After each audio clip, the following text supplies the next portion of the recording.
this is a great honor for every fan of the Dallas Cowboys. I'm honored to be in the NFL.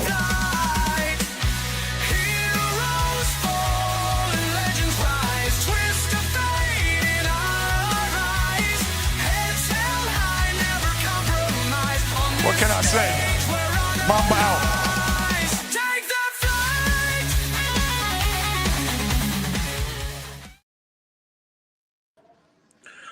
What is going on, everybody? Thank you for tuning in to another episode here at ESEN, the afternoon show. I am your host and your moderator today, Frankie the Yankee. And with me always is my brother from another mother, Jay McLovin. How you doing today, Jay?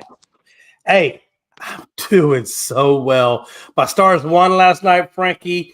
We got the hat trick for the third time this series for the Stars. Grantland was our guy that came through last night, and we are literally one game away from the Western Conference Finals in hockey, man, which is going to be amazing. Well, you know it's a sad day when Jay can only get happy for a hockey team. Hey, you know what they say, Frankie? Take them wins where you can get them, brother. That's what that's how I felt last year when my Lady Liberties won the WNBA championship. So I get it. Take them wins. But we got a special show for you guys here today. We know yesterday that we mentioned how we missed out on the Golden State Warriors Minnesota Timberwolves game 4. Minnesota is currently up right now 3-1, but we're gonna go quickly on the recaps of last night's game. Let's get to it, Jay. The Indiana Pacers are finally reaching the Eastern Conference Finals for the second time in a row, eliminating the number 1 seed hot Cavaliers team 4-1 in a 5-game gentleman's sweep. And Chris Gonzalez called it.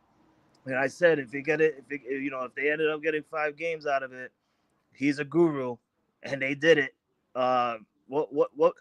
Let's really get down into it, right? What was the problem? Was it the Cavaliers not showing up in the playoffs or in this round, or was it just the Indiana Pacers were just too much for them? Yeah, I mean, I can see where people would say defense wins championships, and maybe they're going to make that take. I feel like when you're shooting 38%, you're never going to win a game. The only game that I've ever seen that happen was where OKC took on Denver, and OKC shot 35, but Denver shot 31. So to say that it can't happen, I'm not going to say it can't happen, but let's be honest, typically speaking, if you're shooting the ball less than 40%, you're not going to come away with the win. So I really put this just that the Cavs came out cold and just really wasn't shooting the ball well. I mean, Donovan Mitchell goes 4 of 13 at the 3-point line. They really didn't shoot too many threes, to be honest with you. They shot 35. The problem is they only made 9. And I don't know what it takes. The Rockets kind of fell into this category in Game 7 and in Game 2, I believe it was, where you're just going to shoot that 3 ball regardless of whether you make it or not. You're not going to go away from it. You're just going to continue to shoot that damn thing, even though you're not hitting. And sometimes as a coach, they need to talk to them and say, yo, look, Donovan, stop shooting the 3. Go shoot the 2. Go shoot a mid-range. Do something, because the more you're missing these 3-point shots, the more opportunities you're giving the other offense ability to shoot and stretch that lead further and further and further apart. Sometimes you got to know when to let go. If your 3 ball's not hitting, let it go, because if you don't do that, you're going to lose pace. And you're going to continue to lose pace until you figure out, I need to go to the damn rim. And that's the problem, Frankie, was that they just weren't shooting the 3 ball, and they would not abandon the 3 ball and start taking the easier, more productive 2s. And sometimes when you take a 2, what does it do for you? It does 2 things. Number 1, you have the potential to draw a foul, which could then lead to a 3-point play. But number 2, it's a more high percentage shot, and you're able to keep pace when the 3 ball's not falling. And that was really the biggest thing I took away from the Cavaliers-Pacers game, was that the Cavaliers just did not want to let go of that cold shooting 3. Yeah, and it's real funny because I've been saying that about the Boston Celtics, right? Like, we've seen them shooting too many threes and they're not making it, but yet they keep on doing it, and it's not working for them. And it worked. It worked the same way with the Cleveland Cavaliers that they didn't learn. And what sucks about it is they had the lead as well in this game. They had a really good lead on the Pacers at halftime, and with the momentum since the Bucks with the Pacers, it's like we have that mindset already of, okay, you have a lead, but Pacers have been coming back like crazy nonstop for 2 series now. You need to come out at halftime and continue to hold that lead. But like you said, Jay, they kept going with the threes even when they had the lead. They kept missing, but they kept going. You're not going to win a series like that. You're not going to win a game like that. And it showed for the Cleveland Cavaliers. And it just sucks for them because they had their fan base all hyped and happy. They had a crazy franchise record, if I'm not mistaken, in wins and loss for the regular season. And you get the 1 seed, home court advantage, and you lose in 5 games to the Pacers. I mean, now the real question is, when are the Pacers going to get their respect? Do they get their respect earned now that they knocked off the number 1 seed and Giannis and the Bucks, or do they have to wait for the fans or for the media to see if they can make it to the NBA Finals or at least win the finals? I mean, if it's me, I already said it to you, I said it to Chris, and I said it to Tony, that I give the Pacers my respect already. The Pacers have earned my respect, no doubt about it. Stephen A. Smith went off on First Take today. He's all hyped about the New York Knicks. He wants the New York Knicks to end it tonight against the Celtics. We'll get to that later on. He's not overlooking the Pacers, though. And he went out on First Take and said, I respect the Pacers. So that's like the first media person I've heard, come out and say, I respect the Pacers. When are the Pacers going to finally get their respect? Do they earn it now? Or do they have to, are they going to have to wait? Yeah. I think they're going to have to wait. It's not going to be in this series. It's not because of them. It's just more of a circumstantial who you're going against and the circumstances of who you're going against as to why you're not getting the respect. First of all, I got to call out Donovan Mitchell again. He had these 2 stars, Halliburton and Donovan Mitchell, going at it. Halliburton had the better shooting night, going 10 of 15 for 31. And like I told you earlier, Donovan went 8 of 25 for 35. 8 of 25. I mean, bro, come on. And a lot of that was because of that damn 3 ball. He just did not want to let go of that damn 3 ball. But it wasn't just him that was missing.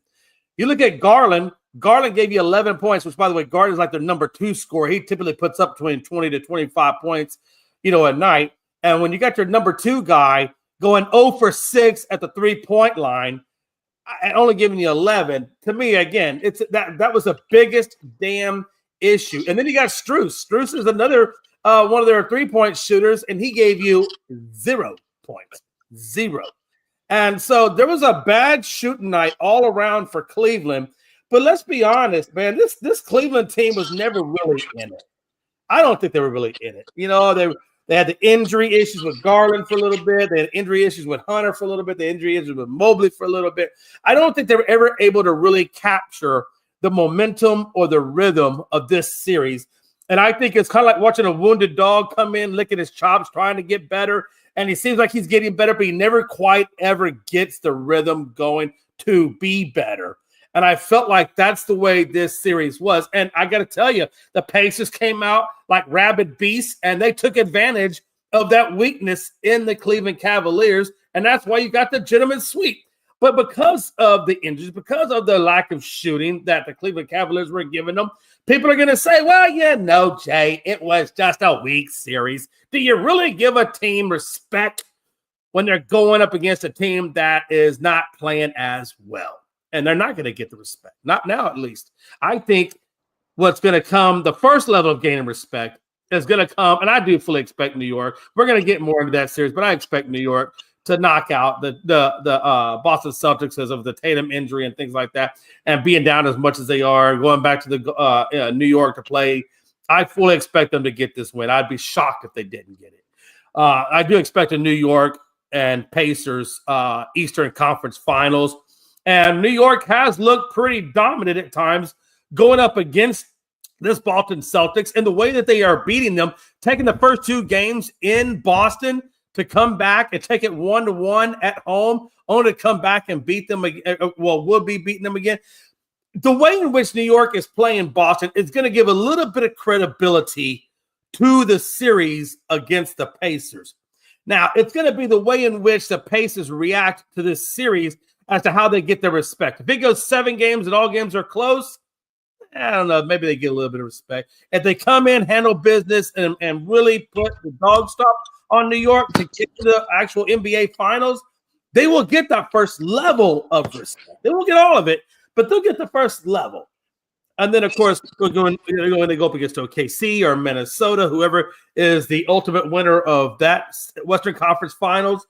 You know, it's going to give them the other piece of that legitimacy. But it's all going to be the way in which Indiana beats these teams, and they have to be quality teams. And they will be. Going forward, they'll be quality teams, barring injuries. I always say barring injuries, right? But as long as these teams stay healthy, and the way Indiana comes out, dominates, and puts their dominance on these teams, that's what's going to give them the respect that they are so deeply looking for from the media. Especially with Stephen A. If they dominate the New York Knicks, I think that would be the first level of getting some of that respect from Stephen A. Well, Stephen A. already gave him the respect today. He said it. He said, "I respect those dudes. They're not going to be an easy battle if the New York Knicks goes up against them, but it's going to be a good Eastern Conference Finals between the Knicks and the Pacers, no doubt about it. A team like the Pacers who could get a lead and keep that lead, and a team like the Knicks who can literally be down by 20 and show that they can fight back and at least get a W. So it's going to be a really interesting series in that one, and I can't wait for it. We're going to go on to the second game, and I'm glad that we're talking about this one because I called it yesterday. I don't know the final score, but OKC ended up getting the victory over the Denver Nuggets to take a 3-2 lead, heading back to Denver for a Game 6. Man, what a game by Joker, right? I mean, he did Joker things, right? He was hitting the threes, he was getting the rebounds. I mean, the Nuggets by the third quarter, end of the third quarter, early fourth quarter, was looking like they were gonna go away with this, but SGA and the OKC, they fought to the very end, and they came out victorious over the Nuggets. And I said this yesterday on the show that it was going to be a very close game. It wasn't going to be a blowout. I didn't give a final score prediction, but I said that the OKC was going to come out victorious because they were in front of their fans. They were at home. And, you know, once they got close towards the end, the fans were like just tearing up the place. And you could see it on the players that they did not want to leave these fans unhappy. So I was really pleased with how OKC came out and finished that game. But, Jay, what was your thoughts on that game now that Denver's down 3-2 on the brink of elimination tomorrow in Denver? Yeah, you know, this was kind of a weird game. If you look at the first 2 quarters, it was 28-27 in favor of the Nuggets. When you look at the second quarter, it was the exact same thing, 28-27 in favor of the Thunder. And then when you look at the third quarter, the Nuggets put up, 6 more points, and they did get that third quarter win, 30-24. I mean, they controlled the lead throughout the entire game. But when you hit that fourth quarter, it was like somebody just came down and bitch slapped the Denver Nuggets because they couldn't buy a three-pointer to save their life. And SGA and company was hitting the three-pointers. And again, this is another classic scenario of where OKC is getting their three-point shots. They're making, but when the 3 points not there, they are going back to the 2-point shot. They're not just strictly trying to stay 3 points. And Denver kept trying to do a lot of three-pointers, not so much going inside. And that's why you got a 30-19. If I'm not, I think it was 19. Yeah, 34-19 was the final score in that fourth quarter, ultimately giving OKC the win. But when you look at that game, when you look at that first half, Denver really was controlling a lot of it. And they did get some sizable leads, but they always let OKC stay in the fight. They let OKC catch up each and every quarter to where when they went into the second half, they only had a 2-point lead. Now, they did get a 6-point advantage, but at the end of the day, OKC had enough and blew them out. And actually, I guess the room slims lady, please stand up. Please stand up. And that's what the OKC did. OK stood up in the fourth quarter and did what OKC does and Denver couldn't match it. I'm sorry, Joker, I love you, man. He had a hell of a game. He put up like over 40 points again. The problem is you're still too slow, and you slow down your offense. You can't stay with a high-running ass OKC team and not get drained. And I felt like in the fourth quarter, I felt like Denver was a little drained running up and down that court. And ultimately they took it. Now, Aaron Gordon he had not too bad of a game. He put up 11 points. But the rest of them, the Jamal Murray, when you shot that air ball, why are you going to stay with the three? You're a fast guy. Why don't you go to the rim a little bit more often? Maybe draw a foul and get a three the old-fashioned way. You didn't do it. And ultimately, that's where OKC took him out. And I'm sorry, it's just a matchup issue. And OKC is going to handle business in Denver, and I fully expect this to be done and over with in Denver. I mean, I can see, honestly, now that this has gotten deeper and deeper, I can see this going 7 games. I would love for the fact to this be over with, just because I'm tired of seeing Denver. I really am. But I said this from the very beginning. I said that OKC is a fast-paced, quick team, and the Denver Nuggets were not going to keep up. They shown game in and game out that they cannot keep up with fast-paced teams. And I said, have Joker do what he do. He's going to end up doing it. He's going to get his 40 points. He's going to get his triple doubles. He's going to get his 15 rebounds like he did last night. Let him do that. But at the end of the day, he can't catch up with the speedy pace OKC team. That's where everybody else needs to show up in Denver. They have fast-paced people. Like you said, what is going on with Jamal Murray? You missed the shot, but yet you can't come back on transition defense. And look what's going on. You have to keep up with the pace. I feel like Joker's the only one who can't keep up with that pace. So let him do what he do, but everybody else needs to do, that fast-paced defense shit, and they don't do that. They want to stand behind Joker and think that Joker needs to do everything. That's not how it works. When a 5-player team, it's mind-blowing for the Denver Nuggets to be playing like this from what we know they can really be like. And it's not like they lost a lot of players. They still got their championship core team players. Like, it's just mind-blowing. But I agree with you, Jay. I expect OKC to win this game tomorrow and end this series to see who they will face between, he said, Michael Porter Jr.'s dog water. He really is. And that's what I'm trying to look. Watch this. If you look at that, he's not wrong. Michael Porter Jr. went 1 of 7 from the field, 0 of 5 from 3-point line. And again, there are teams out there, I swear to God, Frankie, they are live and die by the three. And they want to get back in the competition so bad that they don't care. They're going to keep shooting up 3 balls. And when you have Michael Porter Jr. going 0 for 5, you have Gordon going 1 of 5, and you have Murray going 3 of 13. Where did we hear a stat like that earlier? I wonder who did that. I think we just talked about last game. When you're doing these kinds of things and you're shooting 28% from the 3-point line to the tune of 13 for 46, and you're going up against a team that is shooting 12 of 29 from 3-point land at 41.4, you are not going to win the damn game at the 3-point line. Why are you not taking mid-level jumpers? Why are you not going to the rim? Why are you not trying to force foul issues? And why are you not trying to get an old-fashioned 3-point play? That's the damn problem with Denver. Stop trying to be OKC because you're not. Be who you are and learn to make adjustments, and that's where David Adelman, and maybe that's where his lack of head coaching experience comes from. You should be there telling your guys, look, the 3 ball's not there. Michael, stop shooting the 3. Murray, stop shooting the 3. Let's start going mid-level jumpers and let's start going to the rim and try to get these guys in foul trouble. Try to get the 3 the old-fashioned way. He should have been saying these things, but he didn't. And at the last 3 minutes of that game was nothing but fouling them to try to get back into it. It was ridiculous. I feel like that's just how the style of NBA is now today, right? I mean, we see a lot of shooters nonstop, and that's just what they're known for, and that's what they're just going to keep doing. Donovan Mitchell, he's a 3-point shooter. Jason Tatum, he's a 3-point shooter. Michael Porter Jr., Jamal Murray, they're 3-point shooters. Yet they keep forgetting, like Michael Porter Jr., yes, you're a 3-point shooter, but you keep forgetting you're like over 6'5". You're like over 6'5", bro. Like, be in the paint. You could get your mid-range shots. You can get your offensive rebounds, defensive rebounds if they need it. Like, you're a big dude.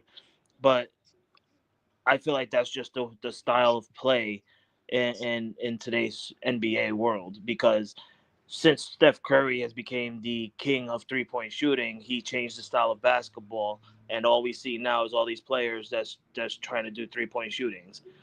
You got, like Jay said, you got to stop taking those 3-point shots. You have to. When you know that you're not feeling it and you don't got it, stop taking it. But they don't want to listen. And now, look, Denver's on the brink of elimination, which leads us to tonight. Right, we got two games going on tonight. Both games are in a 3-1 series lead between the New York Knicks and the Boston Celtics in Boston at the TD Garden tonight. And then second game, you have the Minnesota Timberwolves going up against the Golden State Warriors. I believe it's in Minnesota, if I'm not mistaken. Yes. Yeah. Yeah, it's in Minnesota. Okay. So you got both those series at 3-1. Do you expect both teams that has a 3-1 series lead to end their series tonight?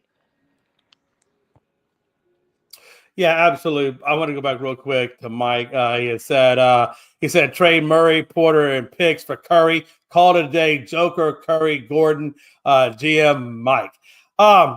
It looks good, and I think that would be a good combo, Mike. The problem is this: when you looked at that game, those three guys, Murray, Joker, and Gordon, were all giving you like 40+ points every night, and you're getting maybe 10 points off of your bench in relief for those guys.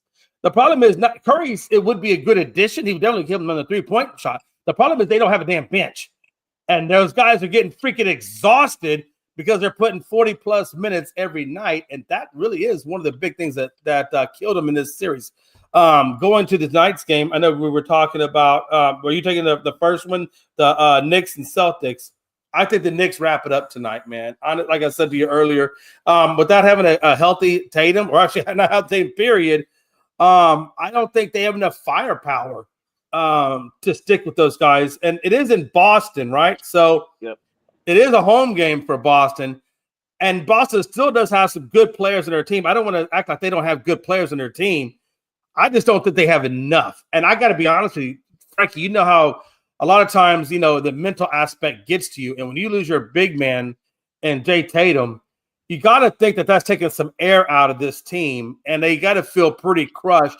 And I don't know if they're going to be mentally prepared as much as they need to be. And I think New York is just going to come in like a bag of dogs and mollywop them, to be honest with you. I think Boston can win it tonight. The thing that is getting to me, and I said it yesterday, and I had a long rant about it, is you need Al Horford and you need Kristaps Porzingis to step it up tonight. If it's any night that you need them the most to step it up, it's tonight.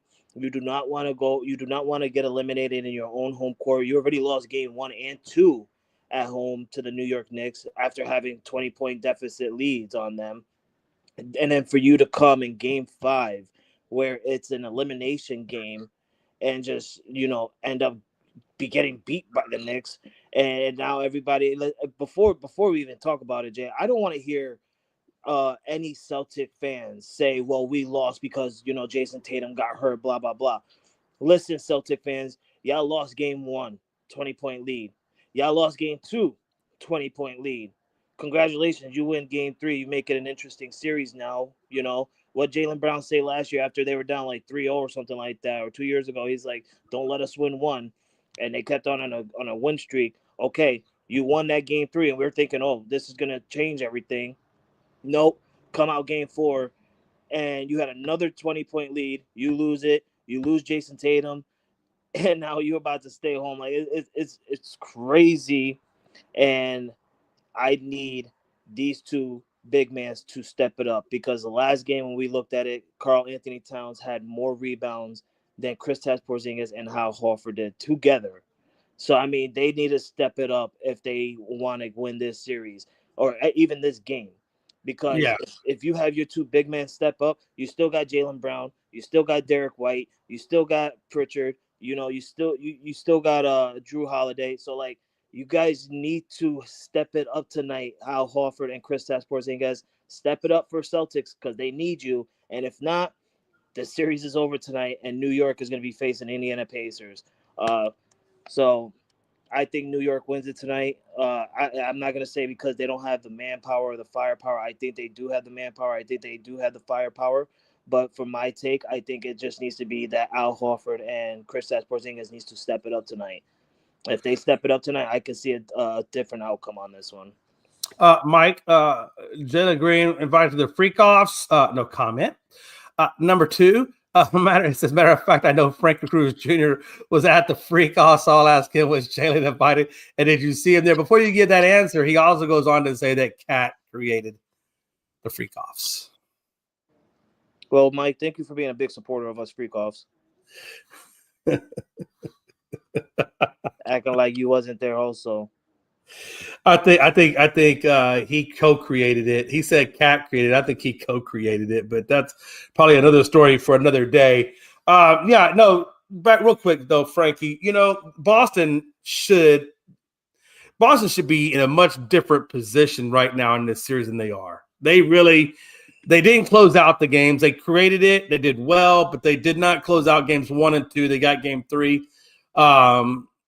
Because they actually showed up. In game 4, Tatum goes down, and they just didn't have enough firepower to come back into it. So I'm going to tell you right now, because games 1, 2, 3, and 4, Tatum did play up, as a matter of fact, even in game 4, Tatum still gave you 42, and yet you lost.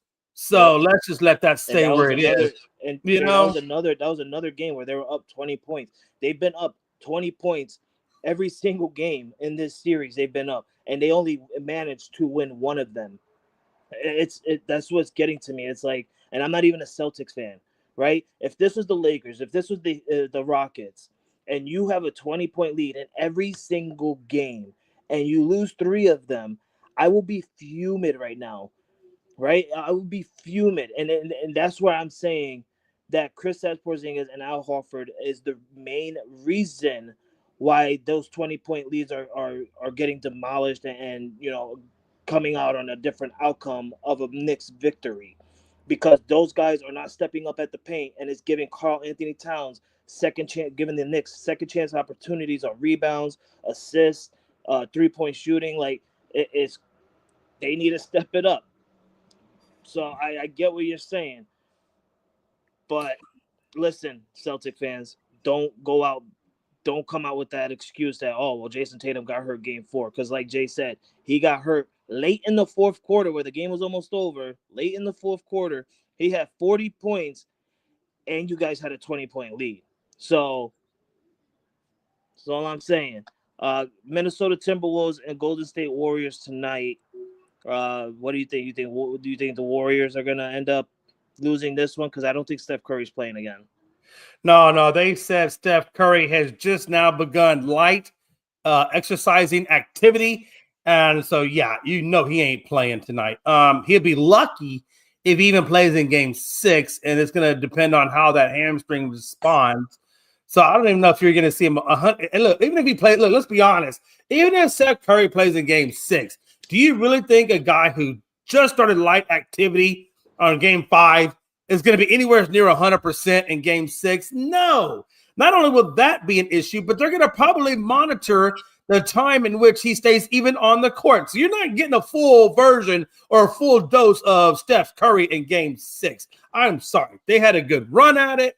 Draymond Green, you were a spectacle. You cost your team a lot of issues with your lack of discipline on the court.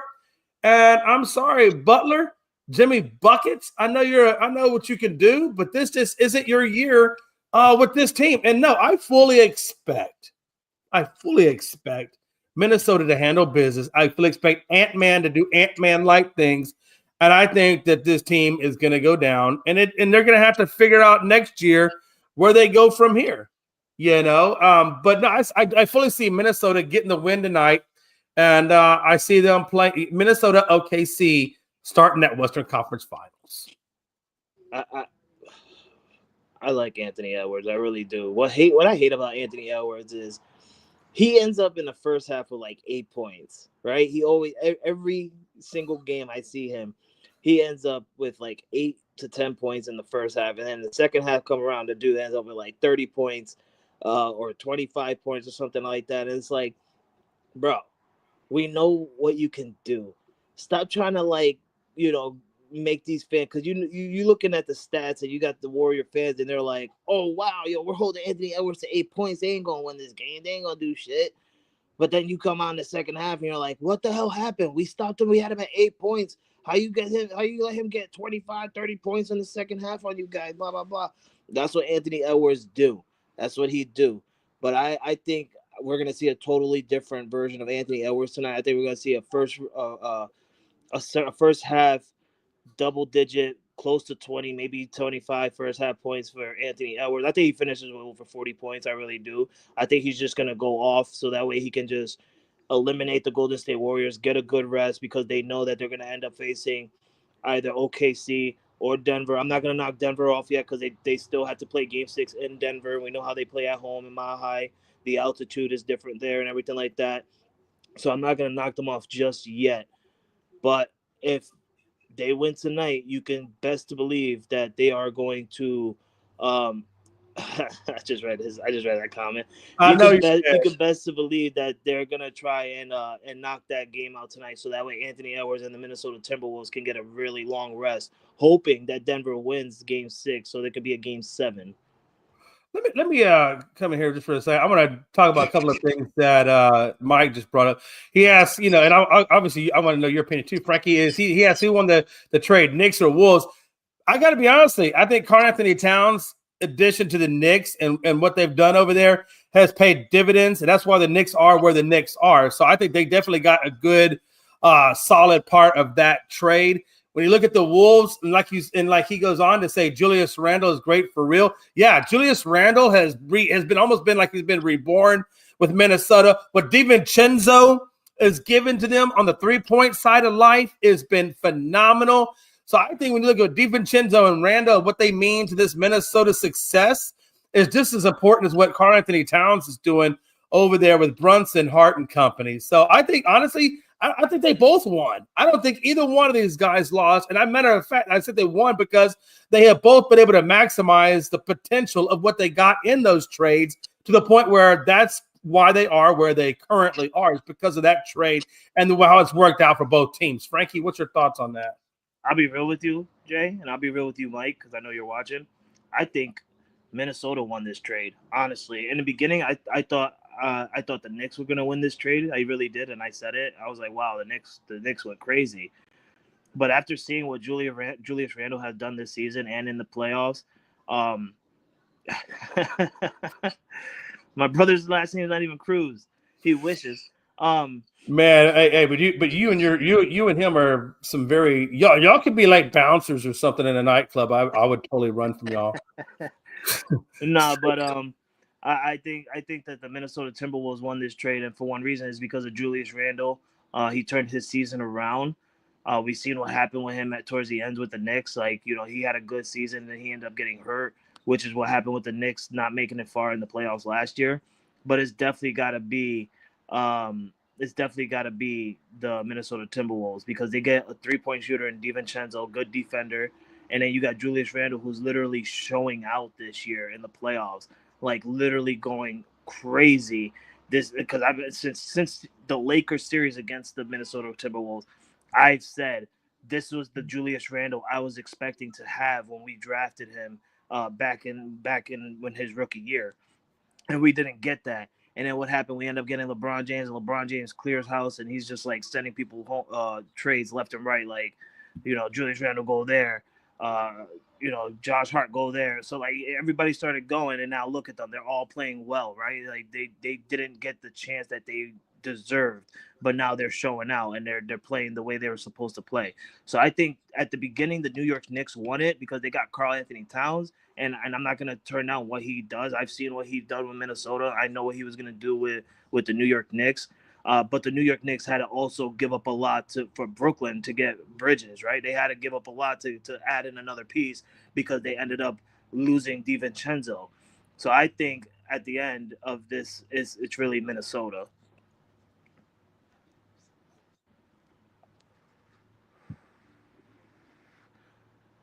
What? Yeah, I love Mike. He's my boy.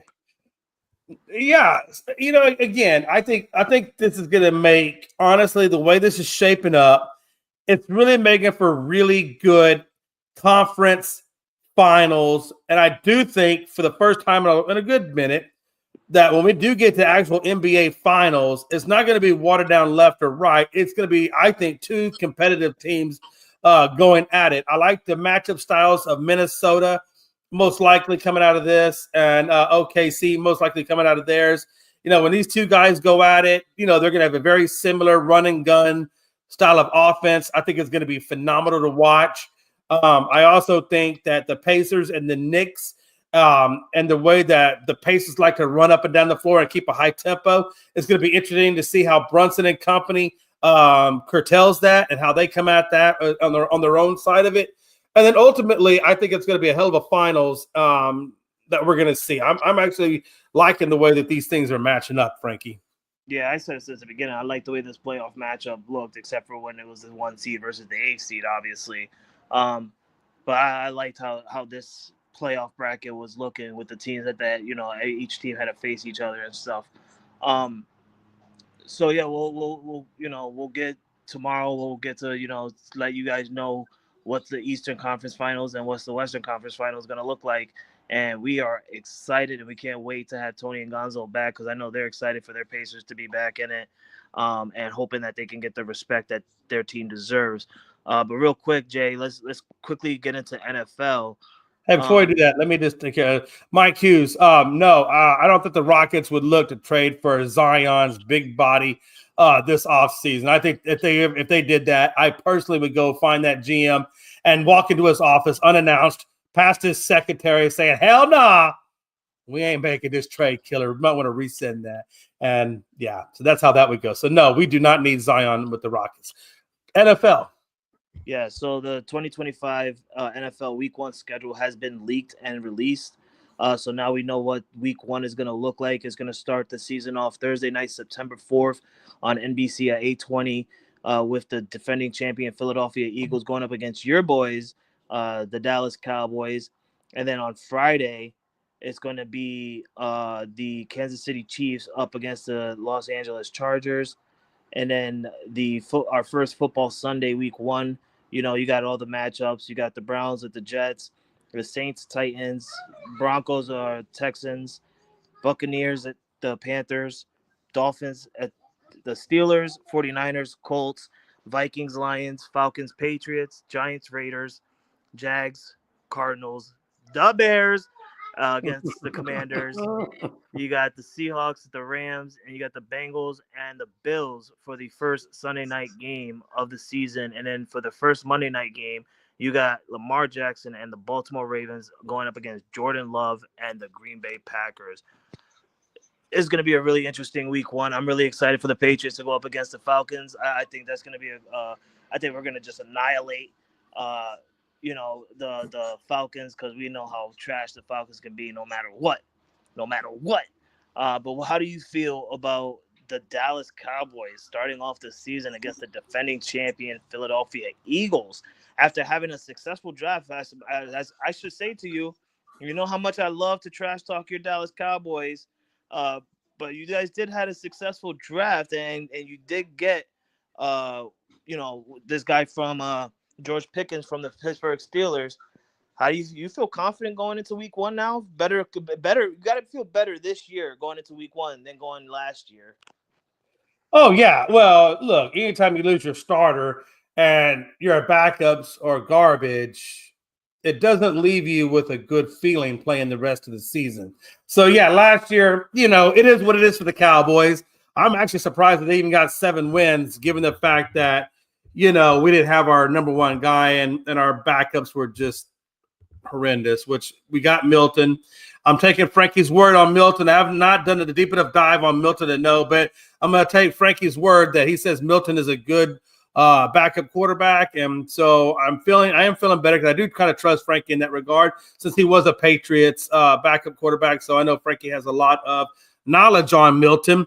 On this one, I look at it a couple of ways. Number one, we got Dak back. Number two, if Dak was to go down, we have a good backup quarterback that can take over the reins. Number three, Dak has come out specifically and said that he's excited about Pickens being here. So I'm hoping that's not a PR comment and that is actually how he feels. Because if that is how he feels, then I feel like maybe the chemistry that Pickens is, or what Pickens is going to bring, isn't going to disrupt the chemistry. Like he's not going to be a cancer or anything like that. So if that is the case and he's excited and they have a good working relationship with each other, it will make things easier on CD. It will make things easier on Ferguson and Tolbert as the third string wide receiver, because it's going to require more attention on Pickens and CD. And I think Ferguson is going to be a huge benefactor because Dak loves to throw to tight ends. And that's why I feel like Ferguson is going to be a huge beneficiary from the Pickens pickup. And ultimately, the what we picked up in the draft, we got a good offensive lineman, which, as you know, we got Booker from Alabama. And the only guy that Booker gave up sacks to, he gave up 3 sacks at Alabama. His whole time there, he gave up 3, and I believe it was all in his rookie season, if I'm not mistaken.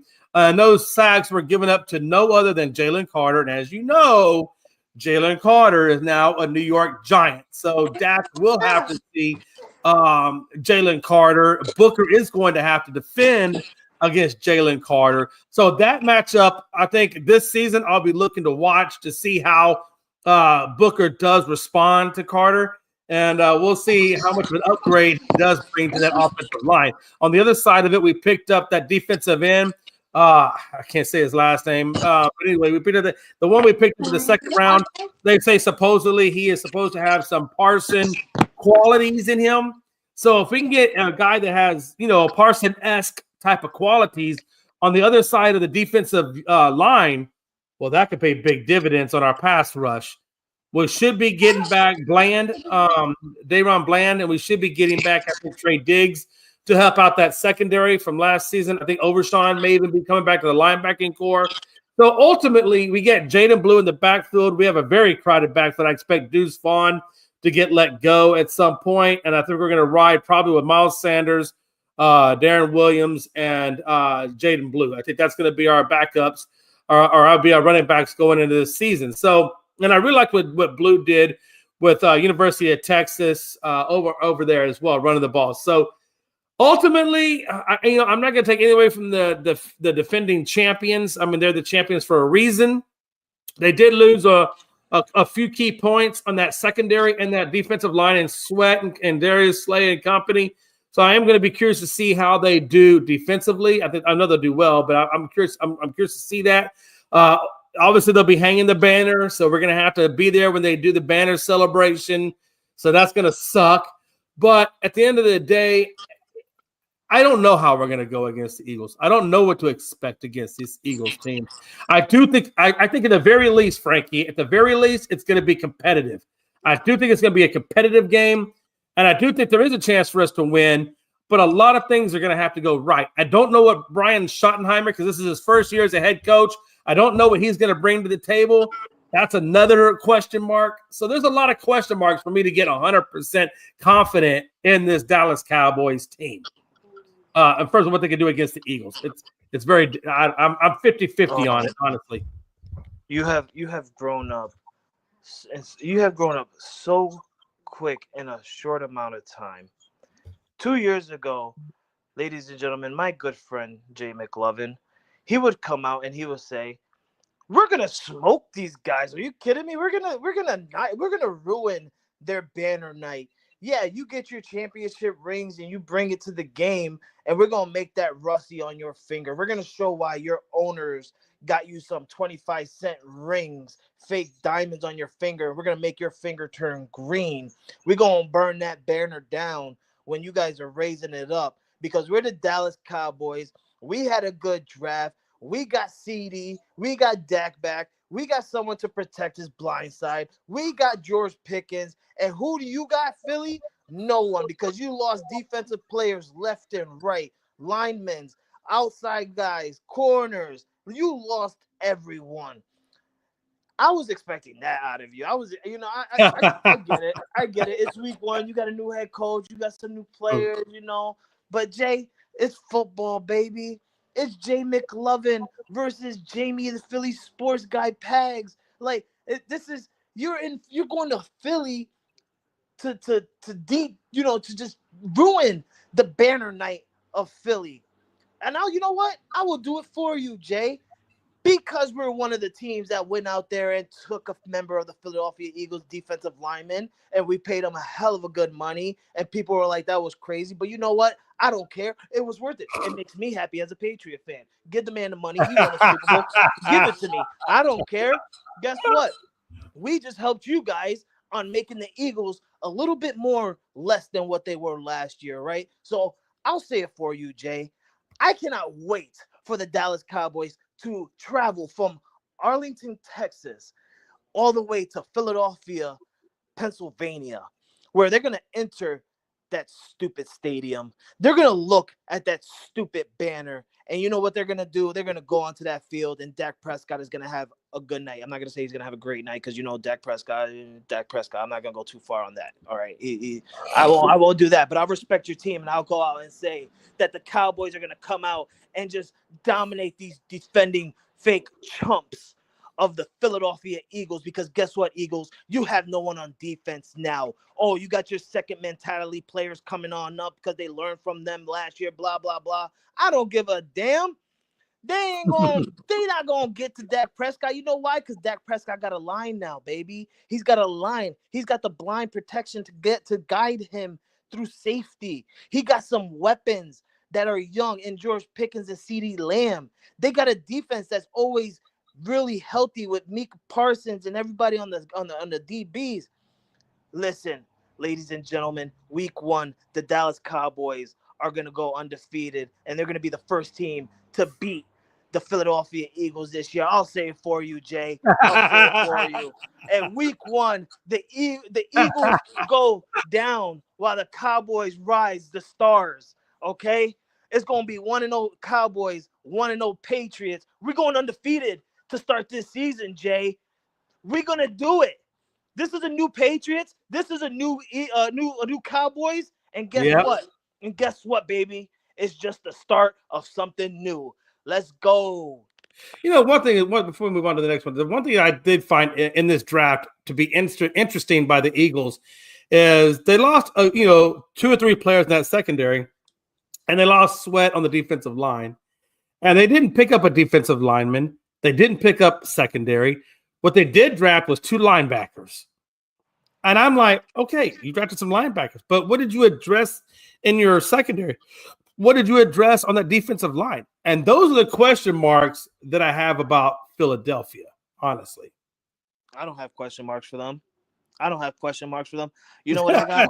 You know what I got for them, Jay? I got sentences with like 5 periods after that. I got sentences with 5 periods after it. I don't care. I don't care. You won the Super Bowl. Cool. You ain't no dynasty.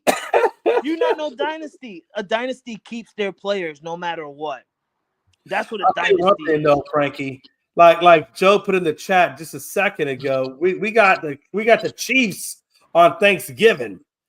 I'll tell you this. I'm gonna be honest with you. The NFL, when they put Dallas' schedule together for this year, they gave us a pretty strong schedule. Yeah, which is fine. I don't mind having a strong schedule. Let me make that very clear. I just want people to know that when you're talking about the Cowboys, just know that we don't have a punk schedule. We actually have a very legitimate schedule, and that is one of the things that I'm happy about, because I don't want an easy schedule. I want the Cowboys to go against good competition, because I don't want anybody coming with excuses. If we get a win, I don't want there to be excuses behind it. Yeah, I agree with you. Unlike you, though, the Patriots got like the 3rd easiest schedule on the season, so I don't care. Anything to make me feel better. I'm sick of these 4-win seasons. I had back-to-back seasons where I was 4 wins. I'm sick of it. Give me some 8-win, 9-win, 10-win seasons. I don't care if the season's easy. I don't care if we get an early bye week. Just give me some goddamn wins, Mike Vrabel. That's what I want. Get us back to the promised lands of the playoffs, and then we'll talk about Super Bowl. But for now, let's go to the playoffs and let's get some dubs in our resume again. Playoffs? Playoffs? Yeah, baby. Get us back to the playoffs, baby. Third easiest schedule. I'll take it, Jay. The hell with it. Hey, real quick, since we're talking football. So Henry agrees to a $30 million extension with the Ravens. So they have now locked up their running back. Let's see, it says 2 years. So he got $15 million a year.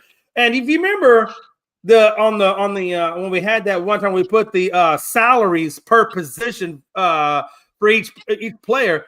The highest a running back was usually averaging was about 10 million max at 10 million. We saw Saquon Barkley go above that 10 million cap number, but before him, we saw Jonathan Taylor. I think he got 11 million. So we saw him go above that cap number. And now we see Derrick Henry going above that cap number. And they must think a hell of a lot of Henry, and I would too, to give him 30 million over 2. He is now the highest paid running back for 30-year-olds. Like you say, he's getting 15 million for the next 2 years, and it's fully guaranteed. 25 million is fully guaranteed. Fully guaranteed. Okay. Yeah, 25 million over the next year. He gets 25 million fully. So it's like 10 million out there, but he'll see the full 30. Right.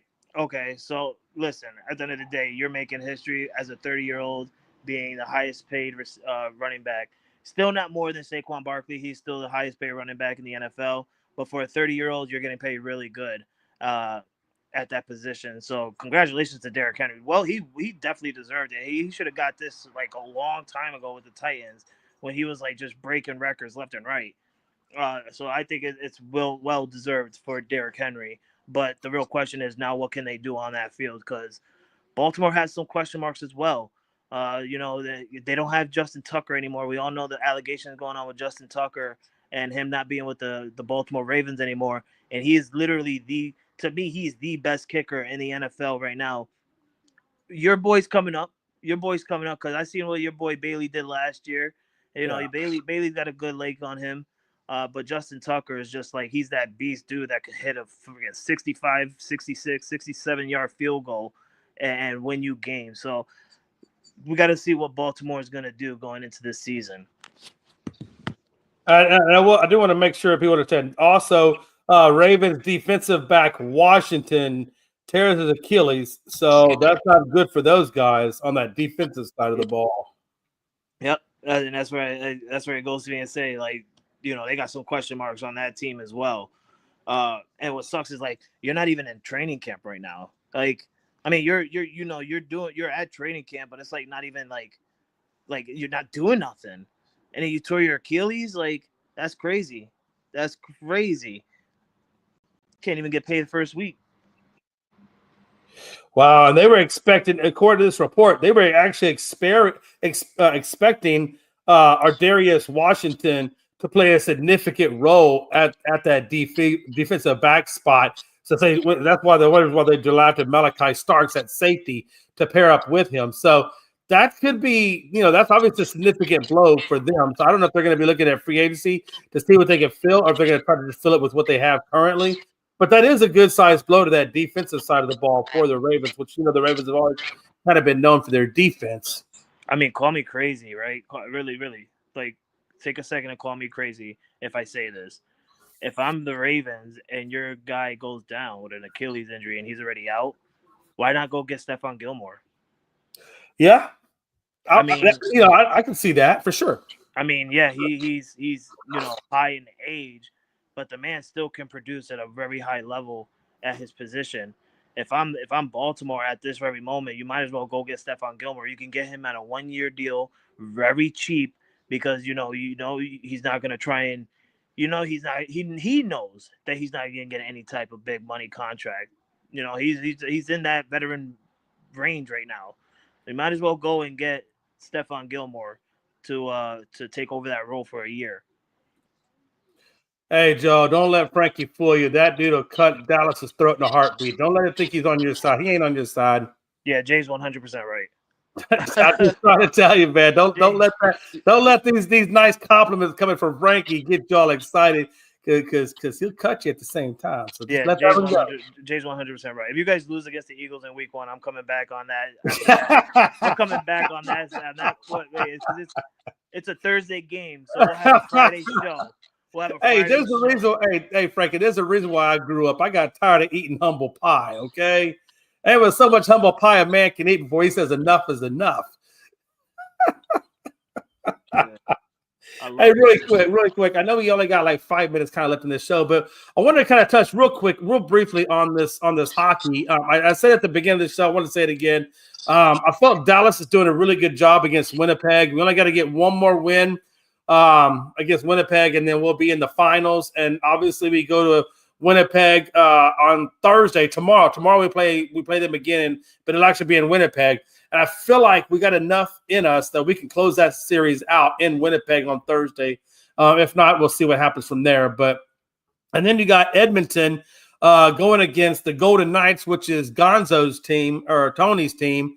And they are pushing the Golden Knights to the brink. I believe that's also a 3-1 series as well. So it looks like Edmonton could wrap up their series with Vegas tonight. And then that would set up an Edmonton versus Dallas in the Western Conference Finals. And I got to be honest with you, Frankie, man, Dallas has 3 hat tricks, like I told you earlier. I feel like we're playing our best hockey right now. Ottinger, I watched that man the last 2 games, and he has been playing lights out. He's only given up 3 goals in 2 games. He gave up 2 goals the other night, I think it was Tuesday, and then he gave up 1 goal tonight, but he's averaging about 30 saves. The guy's playing lights out, Frankie. When you look at the shots on goals, they're averaging anywhere between 27 to 28 to only like 11 or 12 for Dallas. They're almost doubling our shots on goal, but yet we're coming away with the win. And I think that's why when you saw Winnipeg last night, when the game was over with, they were walking through the tunnel back to their locker room, and they were literally breaking Frankie, they were so pissed. They were breaking their hockey sticks in the hallway. Yeah, I mean, they got to, right? I mean, they expected coming in having a better series than what they've been actually having right now. I'm honestly surprised on I know how good Dallas Stars are. I've been seeing what they've done all season, record-wise and everything. And I didn't expect them to be like this. I mean, like they look like they're unstoppable. Yeah. But Edmonton is a team that was in there last year. They lost to the Florida Panthers. They were in the Stanley Cup last year, so they're looking to go back and try and rewrite history and winning a Stanley Cup. So you're gonna have some trouble, my friend, if you end up having. Don't think Edmonton is gonna be like the Winnipeg Jets. I mean, listen, hockey's different than any sport to me. I mean, it could end up looking like that if you guys play Edmonton. You just guys got to play like how you play now. Right. But Edmonton is a really good team. Real quick, just to give you a recap or what the games are on tonight. Actually, Edmonton has a 48-29-5 regular season record. So that means if Dallas does take care of business tonight, and Edmonton or tomorrow night, and Edmonton takes care of business tonight, Dallas will have home field advantage in the Western Conference Finals. So that's going to be freaking huge. But with that being said, tonight on if you're a hockey fan, you have the Panthers and the Maple Leafs that have the early game at 6:00 Central, and then you got the Oilers and the Golden Knights that had the 8:30 late game Central. So those are your games tonight for hockey. For NBA, if you're watching the NBA, again, I just want to recap that. Tonight for NBA action, you are going to get the Knicks and Celtics. Can the Knicks wrap up that series tonight, as well as the Warriors Timberwolves? Can the Timberwolves wrap up their series tonight? So what I'm saying is there's a lot on the line on the NBA side tonight, and there's also a lot on the line on the hockey side. So you're gonna get 4 really good games, and you're gonna have to pick and choose, I guess, which 4 you want to watch. But it should be a really good night for sports, Frankie. Yeah, I can't wait. I'm gonna have a lot to watch, but my main focus right now is on the Yankees Mariners rubber match. We're going up against Luis Castillo tonight, and we have Will Warren on the mound, so it's gonna be an interesting matchup. And DJ LeMahieu coming back tonight. He actually came back last night as a pinch runner and a pitch hitter, but he's actually on the he's gonna be on the lineup card tonight. I can't wait to see how he does. I know he's going to be a little rusty, so he's probably going to end up like 1 for 4 or something like that. So I'm going to give him a little slide. But I'm just glad to see that DJ LeMahieu is back after having one hell of a year about 3 years ago and then falling down because all he has been dealt with is injuries. But your Houston Astros got the win yesterday. Yeah, going up against, I think, Detroit again tonight, if I'm not No, we got the Royals tonight. Yeah, the Royals. Detroit's going up against Boston. So yeah, it's going to be interesting. We're going to try and get the victory because, we won Sacramento against the Athletics for you guys 2-1, and we're looking to do the same for the Astros for you guys again tonight, 2-1 against the Mariners. So we're trying to help you guys. Yes. We're trying to help you guys. I need you guys to beat the Mariners and give me some help over here. Yeah, I need that help tonight for sure, brother. And also, yeah, no, I think that was it. Go ahead. Oh, that's what I want to say. Tomorrow, it's kind of an evergreen topic, so we'll save it for tomorrow. But tomorrow, Frankie, I definitely want to talk about Pete Rose and Shoeless Joe Jackson and that whole reinstatement thing. I definitely want to talk about that a little bit more. But we don't have enough time today, but tomorrow, I definitely want to hit on that topic tomorrow. Before we talk about the NBA, we'll quickly get through that topic. Yeah. All right. Anything else you want to say before we head on out? Nah, man. Other than Costa. Yeah. All righty. Thank you guys for tuning in to the afternoon show here at ESEN with myself and Jay McLovin. Please don't forget to hit the follow button. Don't forget to hit the like. Please subscribe to our ESEN network where you can get amazing content from amazing different shows. We appreciate Joe. We appreciate Mike for coming in and commenting, showing your love and support. As always, thank you so much. Don't forget, tune in tomorrow for another episode of the afternoon show with the full loaded team of myself, Jay McLovin, and Chris and Tony Gonzalez. We'll see you guys tomorrow. Have a good day. Enjoy your sports, ladies and gentlemen.